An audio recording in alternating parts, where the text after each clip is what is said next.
નમસ્કાર,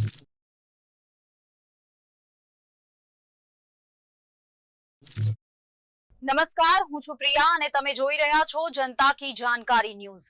નજર કરીએ આજના સમાચાર। સુરેન્દ્રનગરમાં શિવાજી સેના દ્વારા સર્વજ્ઞાતિ સમૂહ લગ્નનું આયોજન કરવામાં આવ્યું હતું। દુધરેજ ખાતે આવેલા રામદેવ પીરની જગ્યામાં યોજાયેલા આ પ્રસંગે 10 નવદંપતીઓએ પ્રભુતામાં પગલાં પાડ્યા હતા। આ સમૂહ લગ્નમાં સાધુ સંતો અને વિવિધ સમાજના અગ્રણી આગેવાનો ખાસ ઉપસ્થિત રહ્યા હતા અને નવયુગલોને આશીર્વચન પાઠવ્યા હતા। આ પ્રસંગે મોટી સંખ્યામાં સમાજના લોકો પણ હાજર રહ્યા હતા। શિવાજી સેના દ્વારા કન્યાઓને કરિયાવરમાં 100થી વધુ ઘરવખરીની વસ્તુઓ આપવામાં આવી હતી। રાજકોટના વિક્રમભાઈ સોરાણી, જે શિવાજી સેનાના રાષ્ટ્રીય અધ્યક્ષ છે, તેમના નેતૃત્વ હેઠળ ગુજરાતના દરેક જિલ્લામાં સર્વજ્ઞાતિની દીકરીઓને પરણાવી કરિયાવર સાથે વિદાય આપવાનો સેવાભાવી ઉદ્દેશ્ય રાખવામાં આવ્યો છે। આ સમૂહ લગ્નને સફળ બનાવવા માટે સુરેન્દ્રનગરના યુવા આગેવાન અને શિવાજી સેનાના પ્રદેશ પ્રમુખ અક્ષયભાઈ ધાડવી સહિત તેમની ટીમે ભારે જહેમત ઉઠાવી હતી।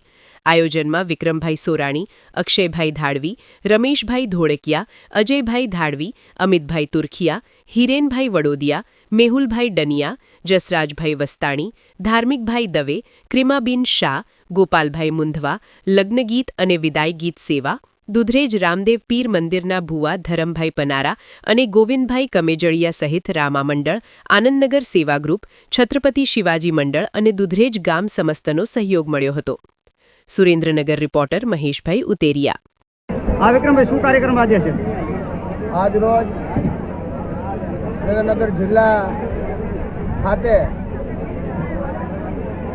અમારા સુરેન્દ્રનગર જિલ્લાની સમગ્ર ટીમ અને ગુજરાત પ્રદેશ પ્રમુખ શિવાજી સેના એવા અક્ષયભાઈ ધાડવી, અમારા રાજ્યના પ્રમુખ શ્રી સુરેન્દ્રનગર ખાતે 10 દીકરીઓના આજરોજ સર્વજ્ઞાતિ સમૂહ લગ્ન ખૂબ જ સફળતાપૂર્વક પૂર્ણ થયો છે। સમગ્ર ટીમને હું અભિનંદન આપું છું કે આવનારા સમયમાં દરેક તાલુકે આ શિવાજી સેનાની ટીમ સમૂહ લગ્ન કરવા જઈ રહી છે, ત્યારે હવે આ કાર્યક્રમ પૂર્ણ થયા બાદ જ